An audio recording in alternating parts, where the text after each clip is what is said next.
Okay, recording start. शुरू करते हैं। ओम नमो भगवते वासुदेवाय। ओम नमो भगवते वासुदेवाय। ओम नमो भगवते वासुदेवाय। ओम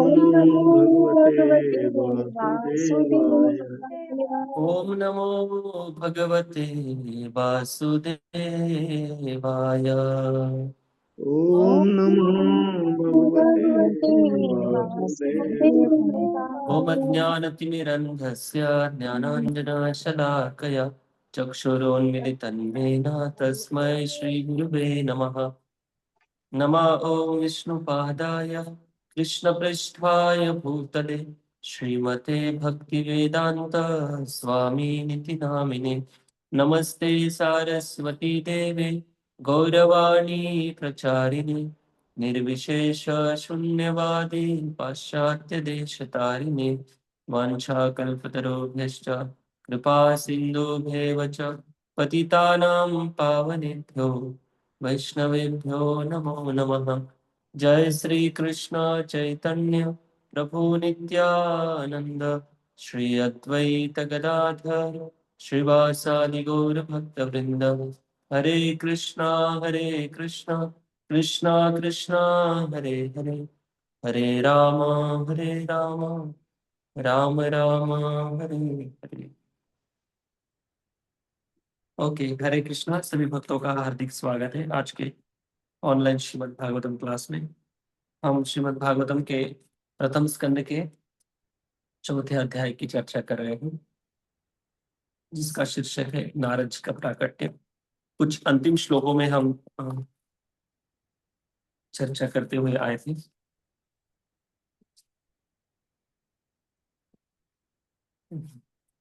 व्यासदेव जी का वर्णन इस अध्याय में आता है कि कैसे व्यासदेव जी ने अनेक प्रकार के शास्त्र लिखे थे और उन शास्त्रों की उन्होंने एक परंपरा भी चलाई थी। अपने शिष्यों को ज्ञान दिया था, फिर उनके शिष्यों ने और दूसरों को ज्ञान देकर ऐसी परंपरा चलाई थी। लेकिन व्यासदेव जी सोच रहे थे कि अपने आप से ही वो बोलने लगे, ध्यान करने लगे कि आने वाला जो कलयुग है, इस कलयुग के लिए कौन सा ऐसा ग्रंथ है जो जीवन में लोग प्रैक्टिकल लाइफ में उतार पाएंगे और खुद संतुष्टि का अनुभव करेंगे और भगवान की भी प्राप्ति करेंगे।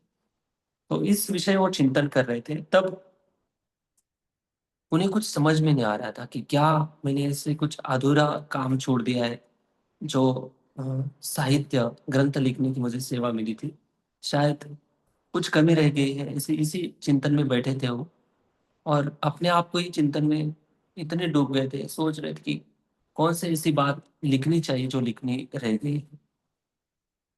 तो इसी सोच में वो थे। तो उस समय वो खुद का चिंतन करते थे, क्या मैंने कौन सी ऐसी चीज लिखी, नहीं लिखी है।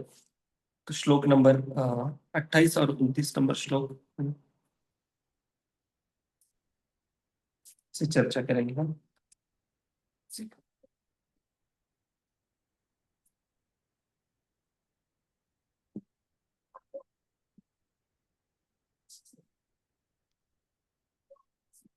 28 और 29 ये दो श्लोकों की चर्चा करेंगे। स्क्रीन शेयर कर रहे हैं कोई? किया प्रभु जी, नहीं दिख रहा। हरि बोल। हाँ, मुझे तो नहीं दिख रहा है। और किसी को दिख रहा है स्क्रीन शेयर? दिख रहा है, दिख रहा है। हाँ, दिख हाँ, रहा है प्रभु जी। प्रभु जी। कोई दिख रहा बात दिख है। नहीं, रहे चले प्रभु जी। चले, कोई बात। 28 नंबर श्लोक। धृत व्रते नहीं मया धृता व्रतेन हि नहीं मया दंडांसि कुरुवोग्नयः दत्तांसि गुरुर्नयः मानिता निर्विलेकेन मानिता मानिता निर्व्यलीकेन गृहीतं चानुशासनम् गृहीतं गृहीतं चानुशासनम् चानुशासनम् भारतव्यपदेशेन भारतव्यपदेशेन भारतदेशेन याम्नायार्थस्य प्रदर्शितः यं यं नारायणस्य नारायणस्तुतर्चितः दृश्यते यत्र धर्मादि दृश्यते दृश्यते यत्र धर्मादि स्त्रीशूद्रादि स्त्रीशूद्रादिभिरप्युत स्त्रीशूद्रादिभिरप्य स्त्रीशूद्रादिभिरर्पितः। मैंने कठिन व्रतों का पालन करते हुए वेदों की, गुरु की तथा यज्ञ वेदी की मिथ्या आडंबर के बिना पूजा की है। मैंने अनुशासन का भी पालन किया है और महाभारत की व्याख्या के माध्यम से शिष्य परंपरा को अभिव्यक्ति दी है, जिससे स्त्रियां, शूद्र तथा अन्य द्विज बंधु लोग भी धर्म के मार्ग का अवलोकन कर सकते हैं। अभी वो चिंतन कर रहे हैं, व्यासदेव जी चिंतन कर रहे हैं कि क्या ऐसी चीज मैंने लिखी नहीं है जो लिखना चाहिए थी। रही बात मैं या किसी नियम पालन करने में कुछ कमी रह गई मेरे खुद की, अपने आप में वो कमी ढूंढ रहे हैं। वो सोच रहे हैं कि मैंने तो इतने सारे कड़क, मतलब कठोर व्रतों का पालन किया है जो करना चाहिए, एक भी ऐसे मैंने व्रत छोड़ा नहीं, सभी व्रत मैंने किए हैं और निष्कपट भाव से शास्त्र लिखे। ऐसा नहीं कि कोई और कोई मेरा मोटिव था, उद्देश्य था, कोई उद्देश्य नहीं था, केवल निस्वार्थ भाव से मैं इस समाज को कुछ देना चाहता था।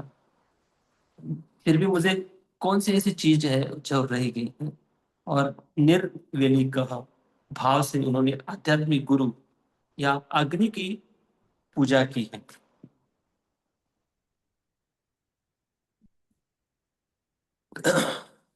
और सारे नियमों का उन्होंने बता रहे हो कि सारे नियमों का मैंने पालन भी किया है।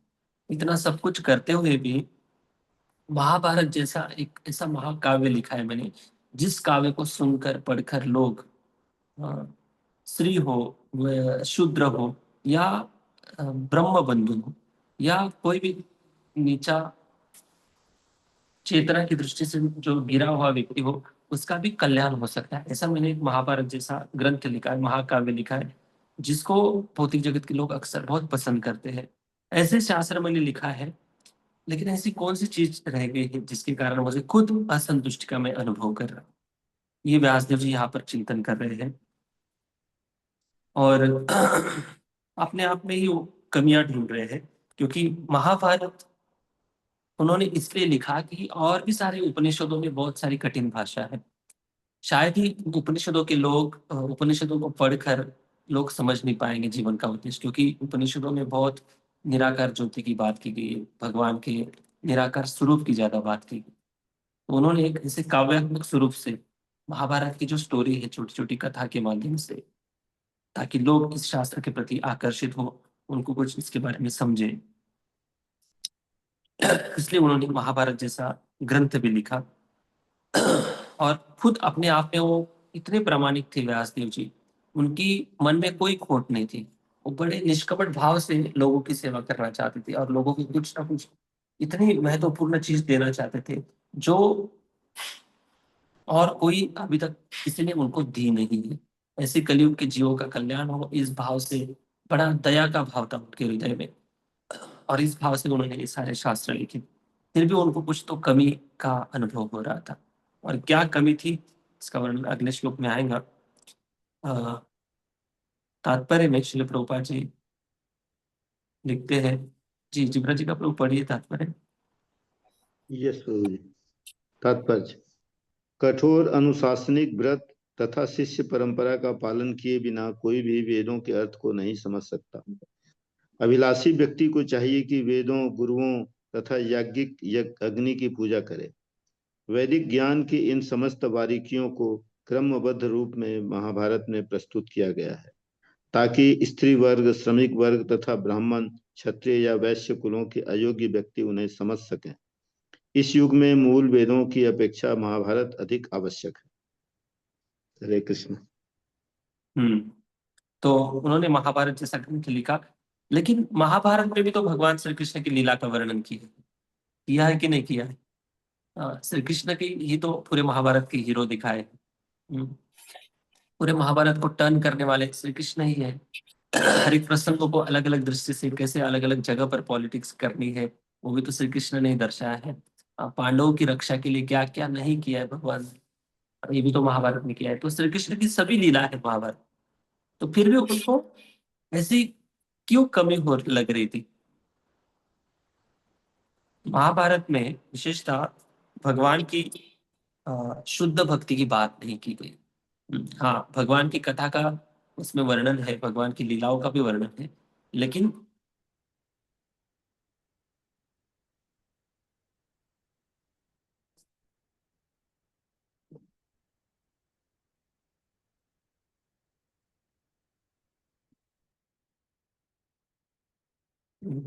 महाभारत में भगवान श्री कृष्ण का कई कथाओं में भाग आता है, लेकिन हर कथा को भक्ति की दृष्टि से प्रस्तुत नहीं किया गया जो श्रीमद् भागवतम में किया गया है।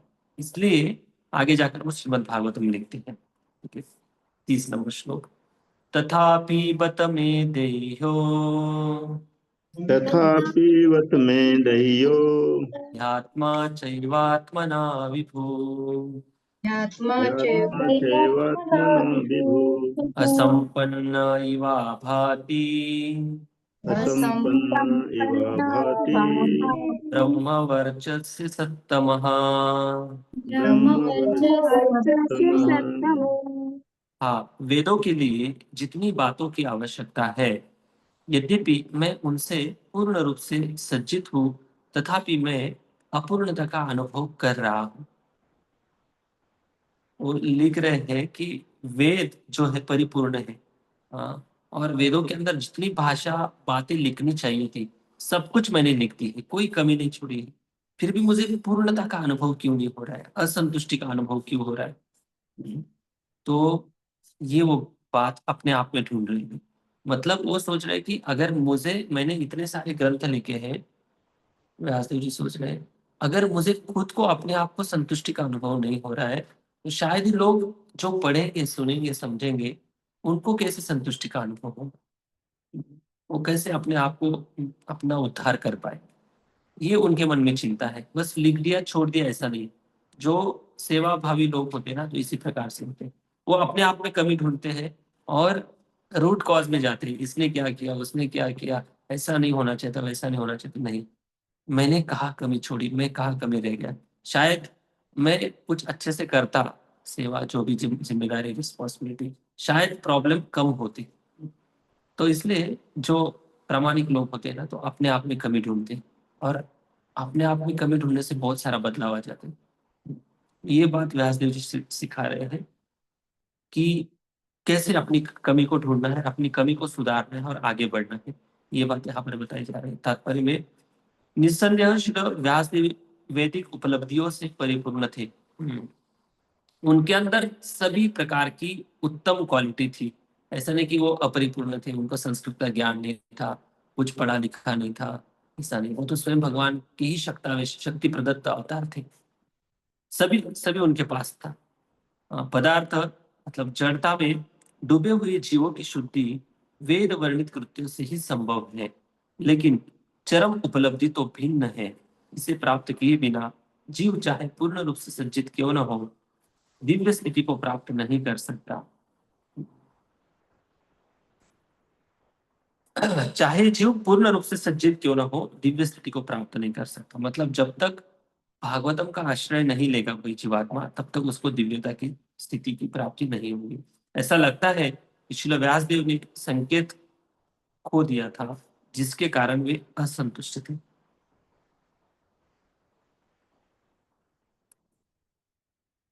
नेक्स्ट, अभी उनको थोड़ा सा समझ में आ रहा है कि मैंने क्या, कौन सी ऐसी चीज है जो छोड़ दी है। 31 नंबर श्लोक में लिख रहे, बहुत सुंदर श्लोक पढ़ेंगे। किं वा भागवता धर्मा किं शिवा वा भागवता धर्म धर्मा न प्रायेण निरूपितः न न प्रायेण निरूपिता निरूपिता प्रिया परमहंसानां प्रिया प्रिया परमहंसानां त एव यच्युत प्रियः। स एव तदेव यच्युत प्रियः। प्रिया हम्म।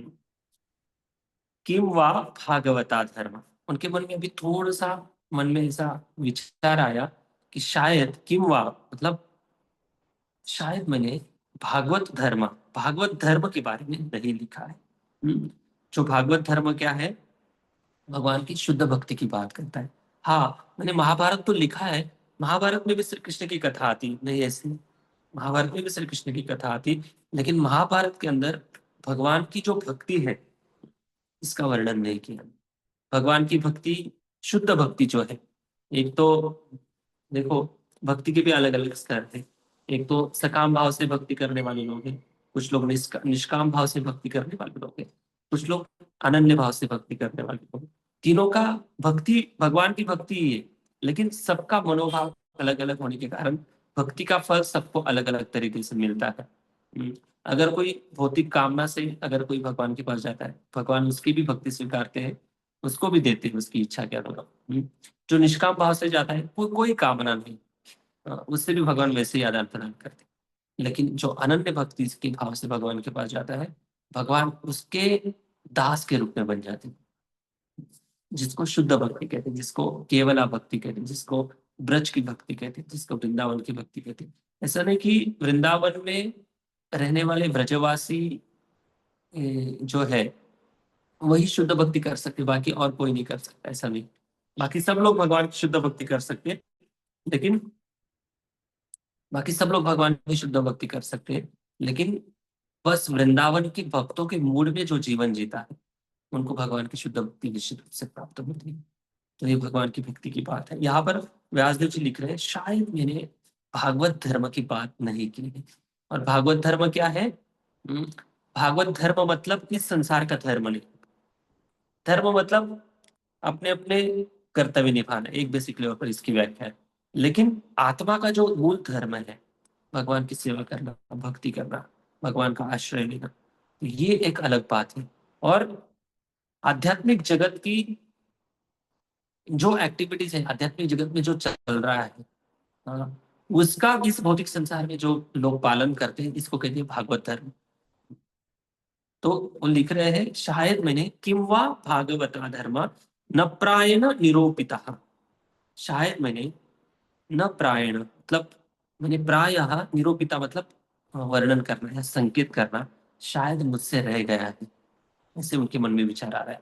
क्योंकि जो शुद्ध भक्ति की बात है ना वेदों में शुद्ध भक्ति के वर्णन है, ना उपनिषदों में है, ना महाभारत में है, ना अलग अलग संहिताओं में, ना अलग अलग पुराण में है। पुराणों में भी भक्ति का वर्णन है, नहीं ऐसा नहीं, लेकिन जो शुद्ध भक्ति, जो भगवान श्री कृष्ण की जो लीला है, विशेषता वृंदावन की लीला, उन वृंदावन की लीलाओं का विस्तारित रूप से वर्णन और किसी ग्रंथ में नहीं, जो श्रीमद् भागवतम में किया गया। तो इसलिए वो सोच रहे हैं कि नष्कर्म्यम अपि अच्युत भाव वर्जितम न शोभति ज्ञानम अलम निरंजन। आगे जाकर नारद मुनि को उपदेश करते हैं कि आपने शास्त्र तो बहुत सारे लिख दिए हैं, लेकिन भगवान श्री कृष्ण जो अच्युत भगवान है, उनकी मधुर लीला का आपने वर्णन नहीं किया है। तो ये उनके मन में प्रश्न उपस्थित हो रहा है। वो लिखते हैं अक्सर प्रिया परमहंसाना, जो प्रिय है परमहंस लोगों को प्रिय है। क्या प्रिय है? भागवत धर्म प्रिय है। परमहंस कौन होते हैं? परमहंस का अर्थ ये होता है कि हंस नाम का एक पंछी है, जिसके सामने अगर दूध और पानी मिलाकर रख देते हैं, उसमें से वो हंस केवल दूध को अप्राशन करता है, केवल दूध को पी लेता है, पानी वैसे ही छोड़ देता है। वैसे ही जो परमहंस लोग होते हैं, जो शुद्ध भक्त होते हैं भगवान के, वो इस संसार में रहते हैं, लेकिन इस संसार से केवल और केवल भक्ति के संदर्भ में ही बातें सुनते हैं, भक्ति के संदर्भ में ही बातें करते हैं। बाकी और भौतिक संसार से उनको कोई लेना देना नहीं। जहां पर भगवान की भक्ति का कोई संपर्क नहीं है, वहां पर उनको उनका मन रमता नहीं है। न तेषु रमते बुधा, ऐसे बुद्धिमान लोग वहां पर रममान नहीं होते। ये बात शुद्ध भक्ति की होती है। अक्सर ऐसे लोगों को केवल और केवल भागवत धर्म पसंद है। भागवत धर्म की बात मैंने नहीं लिखी है, और अक्सर परमहंस लोगों को ये बहुत प्रिय है। हाँ, त एव यह अच्युत प्रिय। ऐसा नहीं कि केवल शुद्ध भक्तों को ही ये भागवत धर्म प्रिय है, मतलब भगवान और उनके भक्तों के बीच में जो वार्तालाप है, जो संभाषण है, जो आदान प्रदान है, कैसे बातचीत करते हैं भक्त और भगवान, भगवान कैसे भक्तों की रक्षा करते हैं। ये सारी बातें केवल परमहंस शुद्ध भक्तों को ही पसंद है ऐसा नहीं, बल्कि भगवान को भी पसंद। तो एवं यह अच्युत प्रिया, अच्युत मतलब भगवान, भगवान को भी ये सब प्रिय है। तो शायद उस धर्म की, उस भगवान की लीला की मैंने चर्चा नहीं की है, ये उनके मन में अभी थोड़ा सा उनको संकेत मिल रहा है। हो सकता है कि मैंने भगवान की भक्ति का विशेष रूप से कोई संकेत न किया हो, भी उनको समझ में आ रहा है। जो सिद्ध जीवों तथा अच्युत भगवान दोनों को प्रिय है। तात्पर्य जी प्रभु पढ़िए। यस प्रभु जी। तात्पर्य, श्रील व्यासदेव जिस असंतोष का अनुभव कर रहे थे वह यहाँ पर उन्हीं के शब्दों में व्यक्त हुआ है। यह असंतोष भगवान की भक्ति में जीव की सामान्य दशा में अनुभव किया गया था। जब तक कोई सेवा की सामान्य दशा में स्थित नहीं होता तब तक न तो भगवान न ही जीव पूरी तरह संतुष्ट हो सकते हैं। उन्हें इस दोष का अनुभव तब हुआ जब उनके गुरु नारद मुनि उनके पास में आए। इसका वर्णन इस प्रकार हुआ है। हरे कृष्ण। हाँ हरे कृष्ण। वे देखिए, उनको तो समझ में आ गया कि मैंने भागवतम नहीं लिखा है। उन्होंने चिंतन मनन किया और उनको लग रहा था कि मैंने भागवतम नहीं लिखा है। लेकिन यहाँ पर वो व्यासदेव जी चाहे तो पूरा भागवतम लिख सकते थे, उनके अंदर क्षमता भी थी, सब कुछ था। लेकिन उनके मन में अभी भी दुविधा अवस्था थी कि सच में भागवतम ही लिखना बाकी है क्या, कि और भी कुछ लिखना चाहिए। ये दुविधा अवस्था से वो उनको एक बस एक संकेत मिलना चाहिए था किसी गुरु के माध्यम से। बस वो जैसे रिकमेंडेशन लेटर लेते हैं ना, वैसे वो अपने गुरु से परमिशन लेना चाहते थे कि सच में मैं भागवतम ही लिखना चाहिए या नहीं लिखना चाहिए। चाहे तो वो लिख भी सकते थे, लेकिन चिंतन मनन में बैठे रहे, काफी समय तक चिंतन करते रहे। और उनके सामने तब उस समय नारद मुनि प्रकट हुए। इसका वर्णन 32 नंबर श्लोक। तस्यैवं खिलमात्मानं तस्यैवं खिलमात्मानं मन्यमानस्य खिद्यतः मन्यमानस्य खिद्यतः कृष्णस्य नारदोऽभ्यागात् कृष्णस्य नारदोऽभ्यागात् आश्रमं प्रागुदावृतम्। आश्रमं प्रातरुदाहृतम्। जैसा कि पहले कहा जा चुका है, जब व्यासदेव अपने दोषों के विषय में पश्चाताप कर रहे थे, उसी समय सरस्वती नदी के तट पर स्थित कृष्ण द्वैपायन व्यास की कुटिया में नारद जी पधारे। नारद मुनि वहां पर आए और फिर वो नारद मुनि का कैसे स्वागत करते हैं इसका वर्णन अगले श्लोक में आएगा। देखिए, इससे बहुत इंपॉर्टेंट बात सीखने मिलती है। अगर हमारा उद्देश्य सही है ना, अगर हम कुछ अच्छा करना चाहते हैं, दूसरों को देने के लिए कुछ अच्छा सोच रहे हैं, अच्छा करना चाहते, बस इच्छा अगर है ना, तो भगवान सारी सुविधा प्रोवाइड करते हैं। हालांकि हमें लगता है कि हमें एंजाइटी होती है, टेंशन होता है, क्या करूं कैसे करूं। अ, अगर हम प्रामाणिक है तो भगवान की कृपा से सब कुछ प्रोवाइड हो जाता है, सब अच्छे से हो जाता है। हमने कई अनुभव किया है कि कई हमारे भक्त लोग प्रोग्राम अरेंज करते हैं और इतनी मेहनत करते हैं रात दिन, तो हो भी जाता है, भगवान की कृपा से सब कुछ हो जाता है। अगर प्रामाणिक इच्छा है, भगवान सब कुछ देते हैं, लोग भी देंगे, पैसा भी देंगे, आपको गुणगान करने के लिए लोग भी देंगे, फैसिलिटी भी देंगे, सब कुछ दे देंगे। बस प्रामाणिक अगर इच्छा है तो भगवान सब देते हैं। वैसे ही व्यासदेव जी का जो मोटिव था, जो उनका उद्देश्य था, कोई व्यक्तिगत स्वार्थ नहीं था उनका। बस कुछ देना चाहते थे उस समाज को। और क्या देना चाहते थे? जैसे दूध से दही बनता है, दही से मंथन करने के बाद मक्खन बनता है, मक्खन जैसे इंपॉर्टेंट है ना, वैसे ही पूरे शास्त्रों का निचोड़ जो है वो है श्रीमद् भागवतम।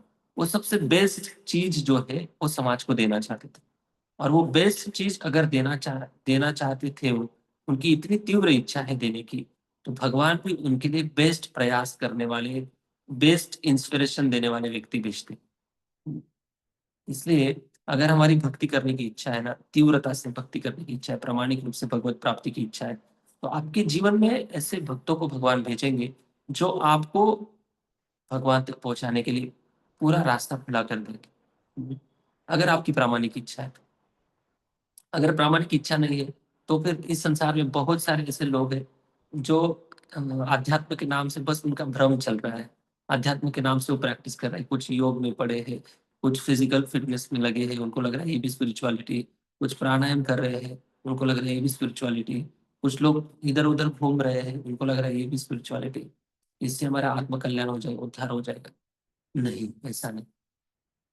इसलिए जो प्रामाणिक लोग हैं, जिन्होंने कभी ना कभी भगवान से प्रार्थना की होगी कि मुझे एक भगवान आपको प्राप्त करना है, बस भगवान 1000 बात तो सुन लेते हैं, लेकिन एक लाइन सुनने के लिए भगवान हमेशा लालायित रहते हैं कि कब ये बोलेगा कि मुझे सच में आपके आध्यात्मिक मार्ग पर चलना है और प्रामाणिक रूप से चल रहा है प्रभु, आप मुझे सहायता करो।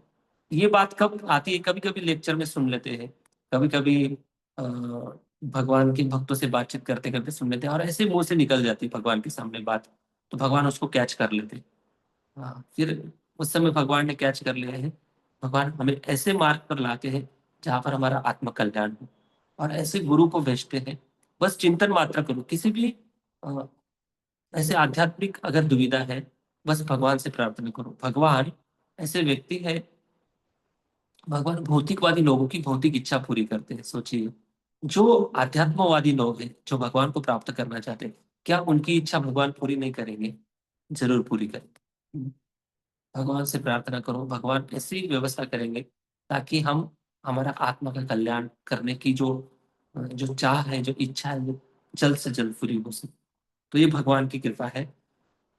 तो भगवान किस प्रकार से आदान प्रदान करते हैं, तो वहां पर व्यासदेव जी इस प्रकार से दुविधा बैठे थे, और वहां पे नारद मुनि व्यासदेव जी के सामने प्रकट हुए थे।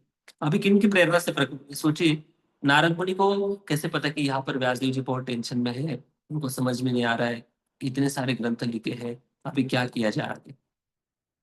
अभी दोनों भी एकदम दिव्य स्तर पर है, दोनों भी एकदम भगवान के निकटस्थ है। व्यासदेव जी भी भगवान के शक्ताविश अवतार है, और नारद मुनि तो परमहंस भक्त है।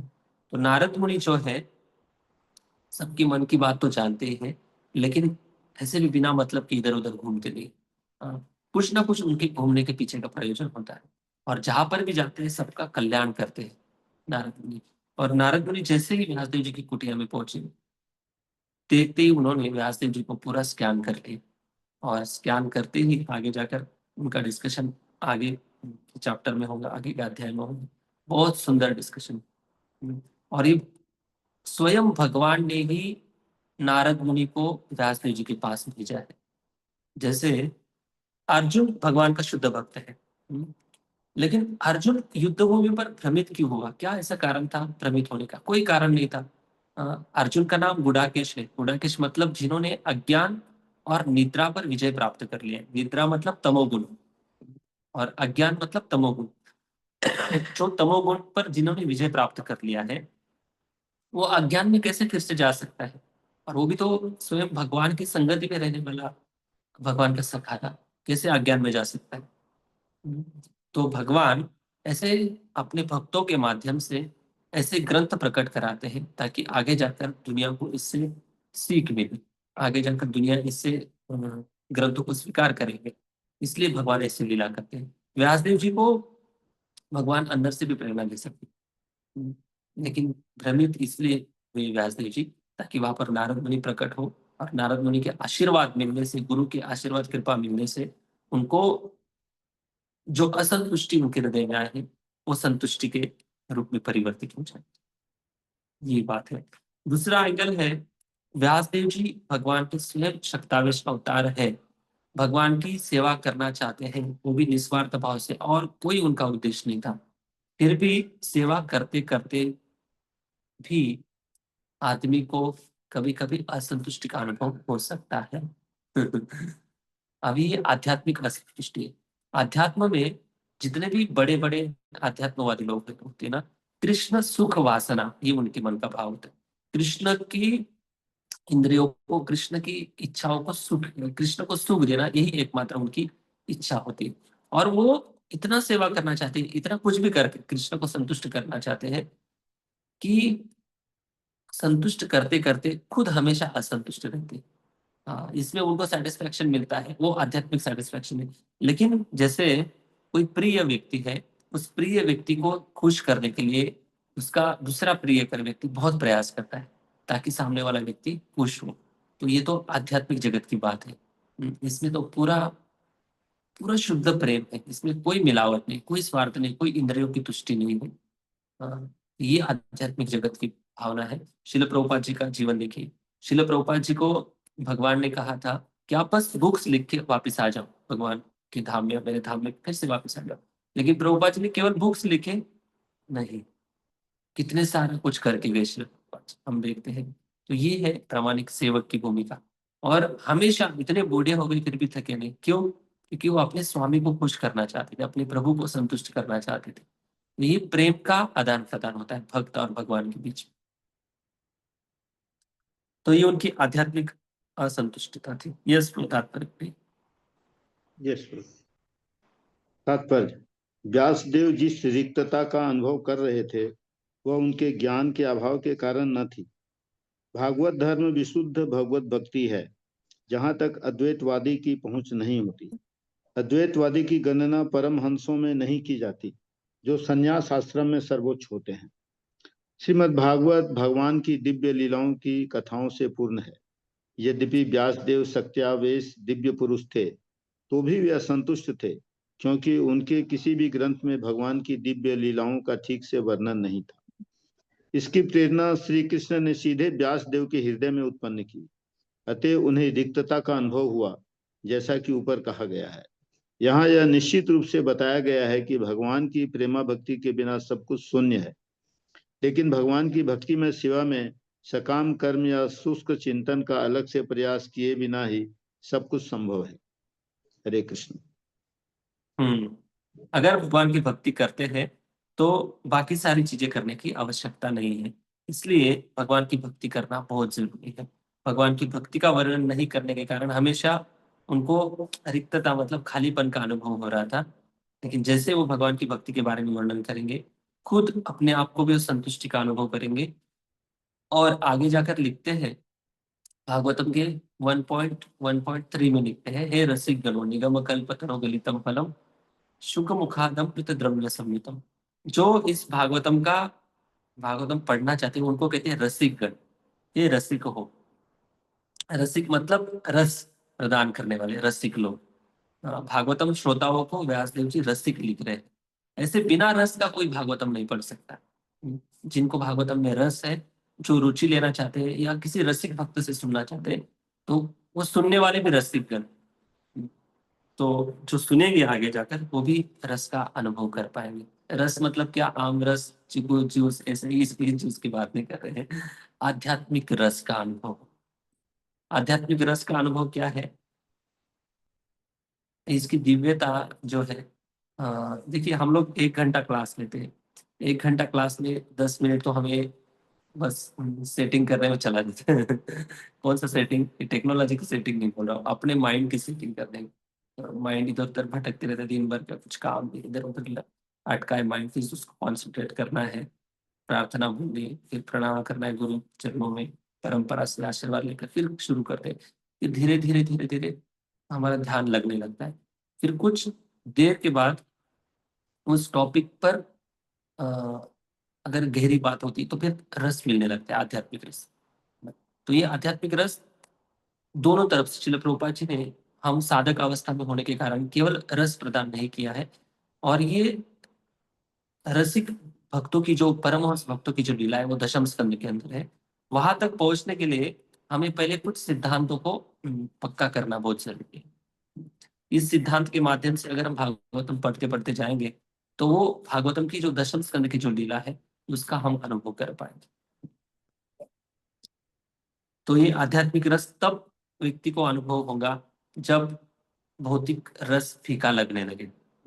भौतिक रस जो हम सुखी संतुष्टि और प्लेजर का हम अनुभव करते हैं, उस आध्यात्मिक रस का अनुभव तब होगा जब भौतिक रस की हमें रुचि धीरे धीरे, मतलब भले इंद्रियों और मन के स्तर पर रुचि बनी रहे, नो प्रॉब्लम, एटलीस्ट हम फिलोसॉफिकल तो उतना हम कन्विक्शन हो जाना चाहिए कि भौतिक जगत मीन्स सच में भौतिक जगत जो है कभी सुखी नहीं कर सकता। ये तो मन में ठान लेना चाहिए। भगवान की प्राप्ति जब तक नहीं होती तब तक आत्मा कभी संतुष्ट नहीं होती।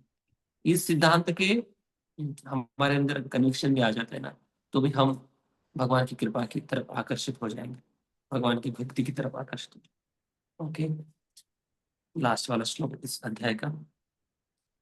तमधिज्ञाय सहसा समाभिज्ञाय सहसा प्रत्युत्थायागतं मुनिः प्रत्युत्थाय आगतं मुनिः पूजयामास विधिवन्ना पूजयामास विधिवत् नारदं सूरपूजितम्। नारदं सूरपूजितम्।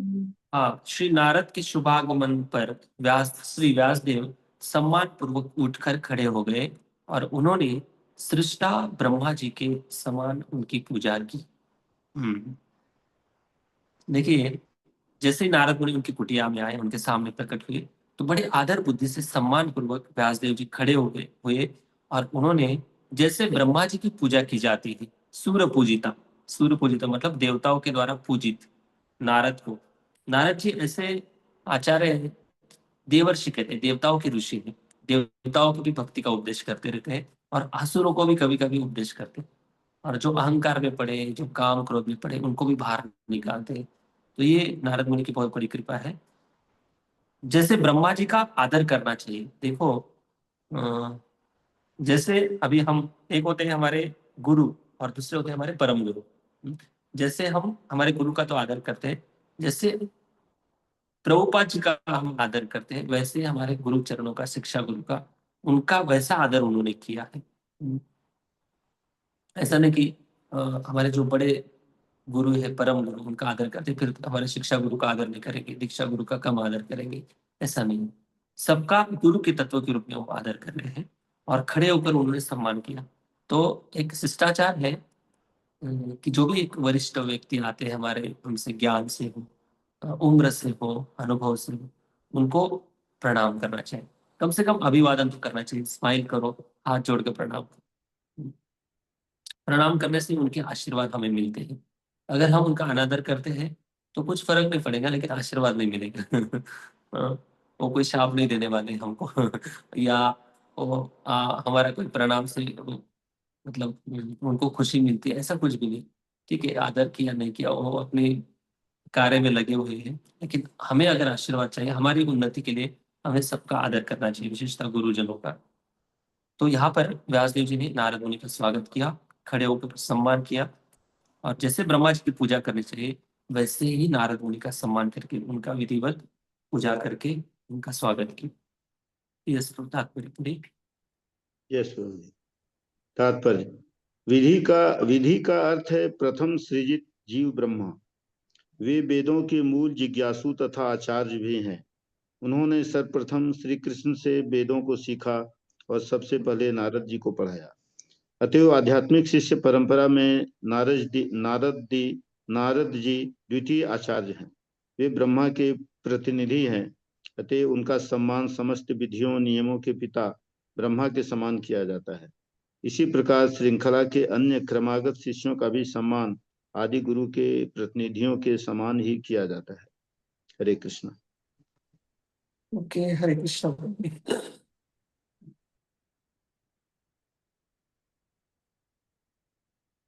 ओके, अभी ये अध्याय पूरा हुआ। इस प्रकार श्रीमद् भागवतम के प्रथम स्कंद के अंतर्गत श्री नारद जी का प्राकट्य नामक चतुर्थ अध्याय का भक्ति वेदांत तात्पर्य पूर्ण हुआ। तो यहाँ पर यह अध्याय खत्म हुआ है। कोई प्रश्न है इस अध्याय के बारे में? कल से हम पाठ पढ़ना शुरू करते हैं। यस रोम। अरे हाँ, प्रश्न तो नहीं, लेकिन मेरी एक जिज्ञासा है कि महाभारत के में कृष्ण केंद्रीय भूमिका में तो है, जहाँ उनको मथुरा वास का वर्णन है और द्वारका वास का वर्णन है, और द्वारका में वो जसोदा माता से मिलते हैं, श्रीमती राधा रानी से मिलते हैं। तो ये तो इस तरह से तो वृंदावन से उनका जुड़ाव, जहाँ राधा रानी है वहाँ तो वृंदावन का जुड़ाव हो ही जाता है। मुझे कुछ भी नहीं समझा आप क्या बोल रहे हैं। कहने का अर्थ है प्रभु जी कि हाँ। केंद्रीय भूमिका में तो कृष्ण सदा महाभारत में है, लेकिन वृंदावन की जो उनकी बाल लीलाएं हैं और जो लीलाएं हैं वो उसमें नहीं है। लेकिन वो जब मथुरा वास करते हैं तो मथुरा की लीलाएं और ये द्वारका की लीलाओं में उनसे माता जसोदा मिलती है, श्रीमती राधा रानी मिलती है, तो वो तो वृंदावन का कुछ भाग तो जुड़ ही जाता है, क्योंकि जहाँ राधा रानी है, जसोदा जी हैं, तो वृंदावन तो स्वतः कुछ न कुछ अंशतः प्रकट हो ही जाता है। ओके, ठीक है, ठीक है। हाँ, इसलिए तो उन्होंने भागवतम लिखा ना। बाकी लीला है, भगवान की लीला नहीं है ऐसा नहीं है। भगवान की लीला का वर्णन है, लेकिन जो शुद्ध भक्ति है, जो गोपियों से आदान प्रदान है, जो सखाओं से आदान प्रदान है। देखिए, अभी मैं उदाहरण देता हूँ 2-3। वृंदावन के बाहर भी भगवान श्री कृष्ण के मित्र है कि नहीं? सुदामा है, अर्जुन है। हाँ, उनसे कैसे आदान प्रदान करते हैं कृष्ण। और उनके विपरीत देखिए आप, वृंदावन में भी कृष्ण के मित्र है, सखाए कैसे माखन चोरी करते हैं। हाँ, ये जो लीला है ये महाभारत में नहीं है, वो भागवतम में मिलेगी। कैसे भगवान श्री कृष्ण के साथ गाय चराने जाते हैं, अपने मित्रों के साथ भगवान बलराम जी के साथ जाते हैं। ये वर्णन अन्य शास्त्रों में नहीं, इसलिए भागवतम लिखा और लिखना पड़ा उनको भागवतम। ओके, अरे ओके, यहाँ पर रुकेंगे हम। जय श्री प्रभुपाद की जय। कोई प्रश्न नहीं किसी का ना? ओके, कल से नेक्स्ट चैप्टर शुरू करें। ओके, ग्रंथराज श्रीमद् भागवतम महापुराण की जय। श्रील प्रभुपाद। जय। श्रीमान राघव